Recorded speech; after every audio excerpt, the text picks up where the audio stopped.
Remaja ini tahu bahwa sahabatnya terobsesi dan sangat menyukai ibunya, tapi dia tak menganggap itu masalah. Namun masalahnya bukan itu.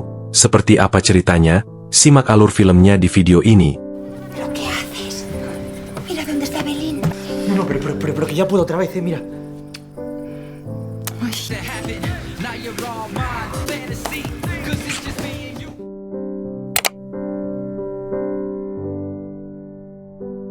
Film diawali dengan Lyra, seorang ibu satu anak yang belum lama ini telah bercerai dengan suaminya. Suatu ketika, mantan suaminya, Cosme, yang adalah seorang pengusaha, datang untuk mengambil senapan dan stik golfnya. Dia juga memberitahu Lyra dan putra mereka, Asyir, dalam 30 hari untuk pindah karena dia telah menjual rumah tersebut. Sebagai tanggapan, Lyra menyatakan mereka tidak dapat pindah karena Asyir masih sekolah. Namun, pengusaha itu tidak menunjukkan sedikit kepedulian terhadap remaja tersebut, yang dianggapnya aneh. Kemudian, Cosme menghadapi Asyir yang sedang asyik dengan origaminya. Dia mengkritiknya karena tidak normal seperti yang diinginkannya. Remaja itu mendengarkan hinaan tersebut, menatap ayahnya dengan amarah yang terpendam. Sambil membuat kue di dapur, Lyra dengan berlinang air mata dan berharap mantan suaminya mati saja, karena menghancurkan hidupnya. Tiba-tiba dia mendengar suara jatuh. Lyra syok mengetahui bahwa putranya telah mengakhiri hidup ayahnya menggunakan gunting.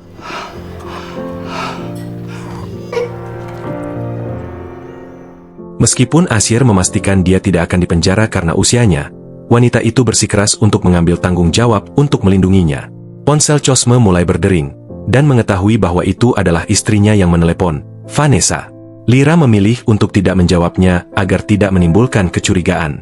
Saat mereka memindahkan tubuh Cosme, Asyir memperhatikan bahwa gunting yang digunakan membunuh ayahnya memiliki inisial L.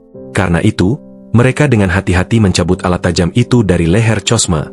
Kemudian, saat Asyir membersihkan darah di lantai, ia berhenti sejenak untuk menjawab panggilan temannya yang ingin menginap. Namun, mengingat apa yang telah terjadi, ia merasa terpaksa menolak permintaan tersebut. Selanjutnya, Lyra dan Asyir menempatkan tubuh Cosme di mobil miliknya. Dalam keadaan genting, Asyir kemudian menyarankan agar ibunya membuat alibi untuk menghindari menjadi tersangka. Dia menyuruh ibunya berada di tempat lain selama kematian mantan suaminya. Mengikuti saran putranya, Lyra memanggil taksi menuju pusat kota. Ia menemukan bahwa sopir taksi itu adalah seorang aktor iklan dan sedang tidak ada pekerjaan. Lyra meminta bantuannya, menyuruh sopir itu untuk berpura-pura menjadi pacarnya dan menemuinya di restoran, yang lalu disetujuinya sambil mengasah improvisasinya. Lyra kemudian masuk ke restoran terlebih dahulu sementara sopir berlatih dialognya. Ia berinteraksi dengan sepasang suami istri dan mengatakan bahwa ia sedang menunggu suaminya. Tak lama kemudian, aktor itu tiba dan berpura-pura menjadi pacarnya. Yang mengejutkannya, Lyra menuduhnya sebagai psikopat dan mengancam akan melaporkannya ke polisi karena mengikutinya ketika dia keluar. Saat Lyra pergi, aktor itu menjelaskan kepada pelanggan di sana bahwa dia tidak mengenal wanita itu. Saat pulang, Lyra terkejut melihat sahabat putranya, Holland, yang ada di sana untuk mengerjakan proyek sekolah. Ketika remaja itu bertanya apakah dia bisa menginap, Lyra mengajak Asyir berbicara empat mata. Dia memarahinya karena mengundang seseorang, mengingat tubuh Cosme yang tak bernyawa berada di garasi. Saat mencoba menenangkan diri, Asyir berjanji akan membantunya memindahkan mobil saat tengah malam. Sebagai balasannya, Asyir menanyakan tentang alibinya dan ibunya meyakinkannya telah berhasil. Keesokannya Lyra bangun dengan terburu-buru karena ia tertidur malam itu dan lupa memindahkan mobil Cosme dari rumah mereka. Dia bergegas ke dapur dan menemukan anak-anak laki-laki itu yang tampak santai sarapan sebelum berangkat ke sekolah. Sebelum mereka pergi sekolah, Lyra meyakinkan Asyir bahwa dia akan mengurus semuanya. Sementara itu, pengacara korup Susana mengadakan pertemuan atas nama Cosme yang terlibat dalam urusan bisnis yang mencurigakan. Di sisi lain, Vanessa menelepon Lyra untuk mencari suaminya karena dia tahu mereka seharusnya bertemu sehari sebelumnya. Lyra berbohong dengan mengklaim bahwa mantan suami belum muncul. Tiba-tiba dia menutup telepon saat melihat dua orang pengangkut barang memasuki rumahnya. Ternyata Cosme telah memberi mereka kunci untuk mengosongkan garasi karena dia akan menjual rumahnya. Meskipun dia berusaha menghentikan mereka, para pria itu membuka pintu garasi. Wanita itu merasa lega tetapi bingung melihat mobil Cosme sudah tidak ada lagi. 5 minutos acabamos, jefa. Segera dia menghubungi Vanessa lagi, berpura-pura khawatir tentang mantan suaminya yang hilang. Kemudian Susana menghibur Vanessa, berspekulasi bahwa komite anti korupsi mungkin telah menangkap Cosme. Namun, pengacara itu dengan cepat menepis kemungkinan ini karena dia pasti sudah tahu lebih dulu. Sementara itu, Lyra menerima pesan dari pengirim anonim yang menawarkan bantuan untuk situasinya. Ketika dia menanyakan identitasnya, orang misterius itu mengatur pertemuan di jembatan gantung pukul 2. Mengikuti instruksi, Lyra pergi ke lokasi tersebut hanya untuk menemukan bahwa orang misterius itu adalah Holland. Verás, es que he quedado aquí con alguien. Y yo, paraje, mi aita me está enseñando a conducir. Terungkap bahwa dia membantu Acier memindahkan mobil malam sebelumnya. Yang mengejutkan, remaja itu mengakui perasaan romantisnya padanya dan Acier tahu bahwa dia telah mencintai ibunya. Namun, Lyra mengabaikan hal ini dan kemudian berbicara dengan putranya yang mengungkapkan bahwa mereka telah meninggalkan mobil Cosme di jalan sembarangan. Sementara itu, Inspektur Andoni dan Juan menemukan kendaraan tersebut dengan mayat seorang pengusaha di dalamnya, yang mendorong mereka untuk memberitahu Vanessa dan Susana yang kemudian meminta izin untuk berbicara secara pribadi. Setelah mengetahui kematian Cosme, pengacara tersebut menuduh mantan istrinya telah membunuh Cosme, tetapi dua inspektur itu membantahnya. Menyadari bahwa inspektur mungkin akan menyelidiki urusan mereka yang mencurigakan, para wanita tersebut merancang rencana untuk menghentikan mereka dengan mengundang Andoni untuk makan malam. ¿O llamo a Hacienda? ¡Inspector Galarza! Invitamos a cenar sushi, ¿le gusta? Sementara itu, Lyra memberi pengarahan kepada anak-anak laki-laki itu dan pergi untuk memberitahu polisi. Ceritanya adalah bahwa ia seharusnya bertemu Cosme di sebuah restoran, tetapi Cosme tidak muncul. Acier dan Holland sedang mengerjakan sebuah proyek sekolah dan Holland menginap semalaman. Untuk memastikan mereka mengerti apa yang dikatakannya, Lyra meminta mereka untuk mengulangi rencana tersebut, tetapi Acier ingin makan terlebih dahulu, meninggalkan ibu dan temannya sendirian di ruang tamu. Wanita itu kemudian mengambil kesempatan untuk berbicara secara pribadi dengan Holland. Sambil berterima kasih kepadanya karena telah membawa mobil Cosme keluar, ia mengklarifikasi bahwa perasaan Holland padanya tidak nyata. Namun, remaja itu tidak bisa fokus karena terlalu sibuk menatap kakinya. Ia mulai melamun membayangkan Lyra memikatnya.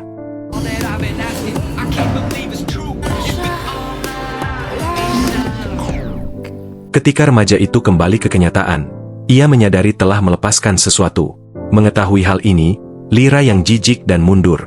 Namun, ia malah mengikutinya, mengaku bahwa ia bermimpi tentang kakinya setiap malam, memeluknya erat-erat.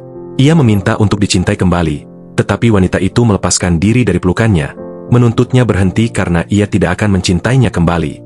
Karena penolakan itu, remaja itu mengancam akan mengakhiri hidupnya dengan senapan Cosme, yang membuat Lyra menghentikannya. Kemudian ia menatap matanya dan mengakui bahwa ia mencintainya, tetapi hanya sebagai seorang anak. Sebagai tanggapan, remaja itu menegaskan bahwa ia menginginkan sesuatu yang lebih dari itu. Tiba-tiba percakapan mereka terhenti ketika mereka mendengar seseorang yang datang. Sambil memegang senjata, Lyra berhati-hati berjalan menuju pintu hanya untuk menyadari bahwa itu adalah ibunya, Pocky, dan pengasuhnya Evelyn. Ternyata wanita yang lebih tua itu harus pindah karena rumahnya kebanjiran. Sementara itu, Vanessa memikirkan ponsel Cosme yang berisi email dan pesan yang dapat membuatnya mendapat masalah. Karena itu, ia merancang sebuah rencana. Saat makan malam bersama Andoni, Susana membuat rencana dengan inspektur itu. Ia telah menggali identitas Andoni dan membahas tentang ayahnya yang sakit dan kewajiban keuangan, menyoroti kurangnya tabungan pensiunnya sebagai imbalan uang tunai. Pengacara tersebut membujuk Andoni untuk tidak menyelidiki urusan bisnis mereka dan menjebak Lyra sebagai pelakunya karena motif yang melibatkan warisan Acier. Karena sangat membutuhkan uang, inspektur tersebut menyetujui kesepakatan itu dan kembali ke rumah sambil menunjukkan uang tunai kepada ayahnya. Lyra memberitahu ibunya bahwa dia telah mengakhiri hidup Cosme. Sementara wanita tua itu memuji putrinya, namun ia mengingatkan putrinya bahwa ia harus pergi ke pengakuan dosa. Keesokan harinya di pemakaman Cosme, Lyra bertemu Vanessa yang bertanya apakah Cosme meninggalkan ponselnya di rumah mereka. Wanita itu masih menutupi dan bersikeras bahwa mantan suaminya tidak muncul. Ketika Vanessa mengatakan kepadanya bahwa dia akan mengelola kekayaan Cosme, Lyra mengingatkannya bahwa Acier mewarisi setengahnya. Saat meninggalkan pemakaman bersama putranya dan Holland, Lyra bertemu Juan yang membawanya ke kantor polisi untuk diinterogasi. Di sana, ia mengarang cerita, mengklaim bahwa ia berencana bertemu Cosme di sebuah restoran sementara Acier dan temannya mengerjakan proyek sekolah mereka di rumah. Tak lama setelah mendengar ini, Andoni meminta izin untuk pergi sementara waktu membiarkan Juan melanjutkan interogasi. Ketika ia mengetahui bahwa Lyra tidak memiliki pekerjaan penuh waktu, Ia mempertanyakan mengapa Lira memiliki sepatu mahal padahal Cosme hanya membayar tunjangan anak. Mendengar ini, Lira menyiratkan bahwa mantan suaminya sering memberinya uang tambahan. Ia mengungkapkan bahwa mereka masih tidur bersama karena istri mantan suaminya saat ini tidak memuaskannya di ranjang. Tiba-tiba Andoni membawa sopir taksi yang ternyata telah melaporkannya karena lupa membayar ongkosnya. Namun, setelah mengetahui bahwa ia adalah mantan istri pria yang meninggal, sopir taksi itu menarik pengaduannya, berpikir bahwa mungkin ia hanya sedang berduka. Andoni kemudian menanyakan kepada Lira mengapa ia dijemput dan dibawa ke pusat kota oleh sopir pada saat kematian Cosme. Ia juga bertanya mengapa ia menyuruh aktor tersebut untuk berimprovisasi di restoran. Sebagai tanggapan, Lira mengarang cerita yang memalukan dan menyajikannya sebagai kebenaran. Wanita itu mengklaim bahwa ia tidak bersama Cosme maupun aktor tersebut siang itu karena ia bersama Holland, yang juga menghabiskan malam bersamanya. Tak lama setelah wanita itu pergi, para inspektur mencegat aktor tersebut di kamar mandi dan menuntut agar ia mengatakan yang sebenarnya. Sopir taksi itu mengaku bahwa wanita itu adalah penumpangnya dan dia memintanya untuk ikut bermain-main dengan beberapa lelucon. Di sekolah, Holland memandangi foto Lira di ponselnya alih-alih mendengarkan dosen. Tiba-tiba wanita itu meneleponnya untuk memberitahunya bahwa alibi mereka tidak berhasil, jadi dia mengubah rencananya.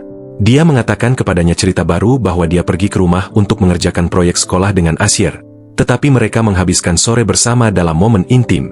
Rencana itu membuat Holland senang, tetapi Lira mengklarifikasi bahwa itu hanya kebohongan yang akan mereka ceritakan kepada inspektur. Mendengar ini, remaja itu bersikeras bahwa mereka benar-benar harus tidur bersama, dengan alasan bahwa jika tidak, dia hanya memanfaatkannya. Merasa tersinggung, dia menutup telepon wanita itu, yang kemudian memintanya untuk meneleponnya kembali.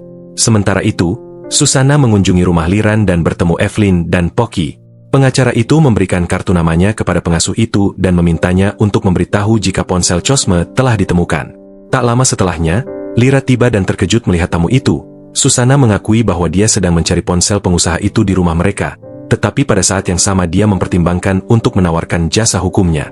Namun, Lira menunjukkan bahwa dia tidak membutuhkan pengacara karena dia bukan pembunuh. Pengacara tersebut mengklarifikasi bahwa dia akan membantunya dengan warisan Asyir, namun Lira menegaskan bahwa dia tidak membutuhkannya.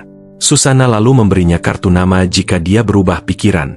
Di kantor polisi, Andoni memberitahu Juan bahwa dia tidak percaya cerita Lira. Ketika rekannya menyarankan untuk menyelidiki bisnis Cosme, detektif itu mencoba menekankan, menyiratkan bahwa Lira bersalah. Setelah itu, para inspektur pergi ke sekolah untuk menanyai Holland di depan gurunya. Tak lama kemudian, Juan menemukan ilustrasi mengerikan di buku catatannya dengan nama Lira, yang mendorong Andoni untuk bertanya kepada remaja itu apakah dia tidur dengan wanita yang lebih tua. Ketika remaja itu tidak dapat menjawab, para detektif pergi ke rumahnya dan menemukan sebuah folder di komputernya yang mencurigakan. Ibu Holland mengancam putranya bahwa dia akan mendapat masalah besar jika tuduhan itu benar. Remaja itu membuka folder tersebut, memperlihatkan foto Lira dalam pakaian renang. Saat menggeledah ruangan, Andoni menemukan pakaian dalam wanita, menyadari itu milik Lira. Ibunya lalu kesal dan mengancam akan memindahkan Holland ke sekolah distrik di luar kota. Ketika orang tua itu membawa putra mereka keluar untuk berbicara secara pribadi, Juan memberitahu Andoni bahwa Lira pasti tidak bersalah karena dia tampak sibuk pada saat kematian Cosme. Namun, sementara Juan teralihkan perhatiannya oleh adik laki-laki Holland, Andoni menemukan sebatang rokok yang terbakar di tempat sampah yang diam-diam dia simpan di sakunya. Sementara itu, Lira panik setelah menyadari bahwa ponsel Cosme hilang. Saat Asyir tiba, dia bertanya kepadanya di mana perangkat itu berada, tetapi putranya memberitahu bahwa Holland telah diinterogasi. Khawatir, Lira segera menghubungi Holland yang mengakui bahwa dia memberitahu polisi tentang hubungan mereka. Mendengar percakapan mereka, ibunya ikut campur untuk menghina wanita itu dan kemudian melemparkan ponsel putranya keluar jendela. Saber que estás dejando en los huesos a mi hijo. Mandándole fotitos y bragas de puta. Ya no folla ni Dios.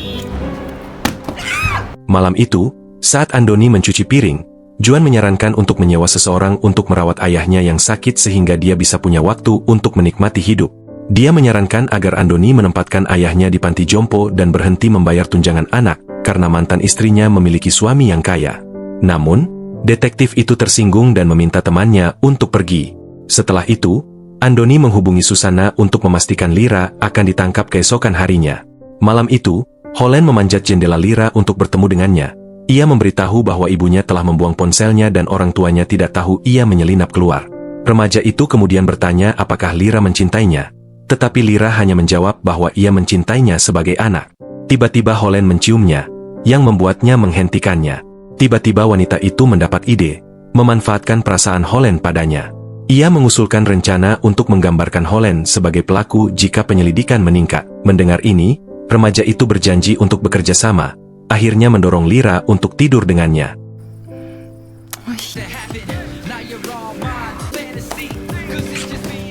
Paginya setelah tidur dengan Lira, Holland bergegas pergi agar ia bisa pulang tanpa diketahui orang tuanya.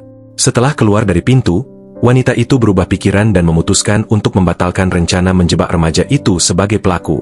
Namun, Holland bersikeras bahwa Lira adalah pemiliknya, yang berujung pada ciuman. Ibu Holland yang menyaksikan ini memanjat pagar untuk menarik putranya pergi dan membawanya pulang. Tiba-tiba Asyir muncul di belakang ibunya, bercanda bertanya apakah temannya hebat di ranjang. Sebagai tanggapan, Lira meyakinkannya bahwa dia melakukan segala cara untuk menutupi kebenaran. Kemudian, putranya mengungkapkan bahwa ponsel Cosme ada di dalam kotak berisi botol anggur di garasi. Mendengar ini, wanita itu panik karena para pengangkut barang telah mengambil semuanya sehari sebelumnya. Di sisi lain, untuk membuktikan Lira sebagai pelaku, Andoni memaksa sopir taksi untuk mengakui cerita palsu demi keselamatannya. Aktor itu mengikuti instruksi dan berbohong di kantor polisi dengan menyatakan bahwa Lira membayarnya $1.000 untuk membantunya mengatur adegan dan makan malam untuk menciptakan alibi. Ketika Juan bertanya kepadanya tentang punting rokok yang ditemukan Andoni, aktor itu menjelaskan bahwa Lira naik taksi bersama Holland. Karena Evelyn tidak bisa datang pagi itu, Lira membawa ibunya ke perusahaan pengangkut barang untuk mengambil kotak berisi anggur. Namun, staf memberitahu Lira bahwa dia tidak boleh menyentuh apapun karena polisi telah menyegel barang-barang tersebut untuk penyelidikan. Saat keluar, Lira bertemu dengan petugas pengangkut barang yang membawa kotak-kotak itu, yang ternyata Lira menemukan bahwa mereka telah mengambil kotak berisi anggur untuk diri mereka sendiri. Petugas itu membawa mereka ke sebuah gudang tempat Lira menemukan banyak pria sedang menikmati minuman. Namun, ketika dia hendak mengambil ponsel Cosme, salah satu pria menjadi curiga karena mengira dia sedang merekam mereka. Situasi memburuk ketika Andoni mulai meneleponnya, karena curiga dia bekerja sama dengan detektif. Pria itu panik saat sebuah van tiba di luar, yang menyebabkan konfrontasi yang berakhir dengan mereka saling menembak. ¡Hay gente dentro! ¡Eso es una abuela!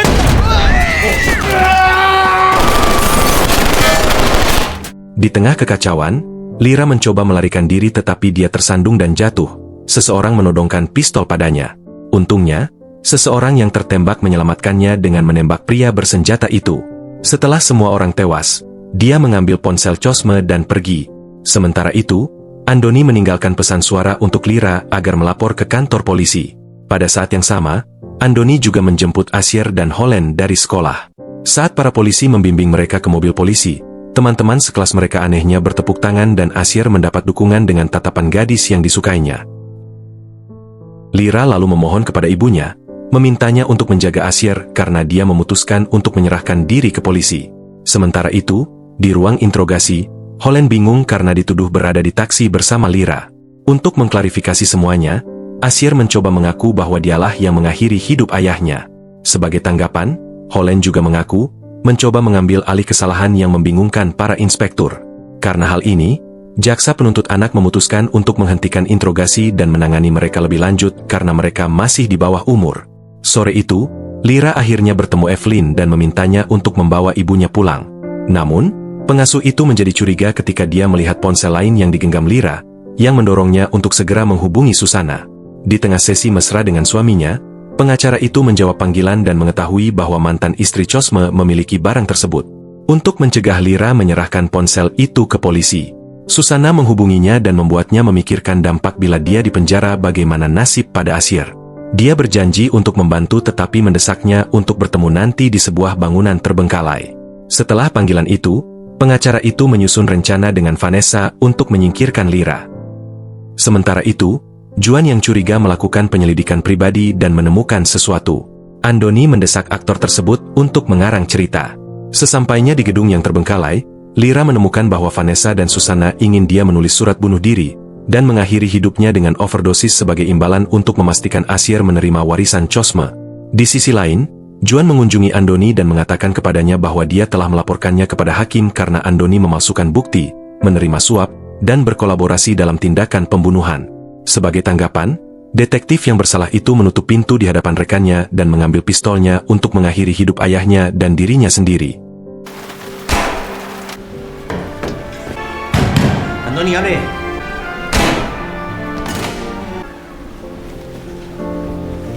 Kembali ke Lyra, setelah dipaksa meminum pil, Susanna menghubungi Evelyn dengan imbalan uang. Dia menugaskan Evelyn untuk mengakhiri hidup Acier dan membuatnya tampak seperti tindakan bunuh diri. Sementara Lyra menunggu ajalnya, Vanessa mengungkapkan rencananya untuk mengklaim warisan Acier. Menyadari hal ini, wanita itu muntah karena panik. Vanessa mencoba mengakhiri hidup wanita itu dengan mendorongnya dari lantai gedung. Mengikuti instruksi Susanna, Evelyn pergi ke kamar tidur dan mencoba menembak Acier menggunakan senapan cosme. Remaja itu segera menghentikannya, menyebabkan perkelahian di lantai. Pengasuh itu meletakkan senapan di tempat tidur dengan maksud untuk mencekik Acier. Namun Pocky ikut campur. Dia merebut senapan untuk menyelamatkan cucunya dari wanita itu. Sementara itu, Lyra berhasil membebaskan diri, memicu perkelahian antara dia dan Vanessa. Saat mereka berkelahi, mereka jatuh ke lantai bawah bersama-sama. Wanita itu mengambil alat pemadam api dan menggunakannya. Namun, Vanessa segera berhasil mengambil ikat pinggangnya dan menggunakannya untuk mencekik lawannya. Pada saat itu, Susanna menerima telepon yang mengungkapkan bahwa Andoni telah bunuh diri setelah terungkap. Karena itu, pihak berwenang mengeluarkan surat perintah untuk menangkap istri Cosme. Untuk menyelamatkannya dari masalah, pengacara mempertimbangkan untuk memecat Vanessa, tetapi malah memukulnya dengan skop. Akhirnya, Lyra menggunakan sepatu hak tinggi untuk memastikan kematian wanita itu. A ver si tú y yo somos capaces de salir de esta. Setelah itu, Susanna memihak Lyra. Ketika dia melapor kepada Juan, dia mengatakan kepadanya tidak menyangka bahwa Vanessa telah mengakhiri hidup Cosme karena cemburu. Dia juga mencatat bahwa istri pengusaha itu menyuap Andoni dan memaksa Lyra untuk mengaku. Setelah kejadian menegangkan itu berakhir, Lyra mengakui dosa kepada pendeta bahwa dia tidak menyesal mengakhiri hidup Vanessa. Ia mengakui bahwa hubungannya dengan Holland salah, tetapi menekankan bahwa ia hanya ingin melindungi putranya. Ketika pendeta mempertimbangkan untuk memanggil polisi, Lyra memohon ampunan dan pendeta memintanya untuk melakukan 3 doa Salam Maria. Sekembalinya ke rumah, Lyra melihat Acier yang sekarang memiliki pacar. Tiba-tiba Holland bertanya apakah dia bahagia dan dia menjawab dengan menciumnya. Pilih tanda like bila suka video ini, dukung channel ini dengan subscribe dan aktifkan lonceng notifikasi, agar gak ketinggalan video-video terbaru di channel ini. Terima kasih yang sudah nonton video ini dan sampai jumpa di video lainnya.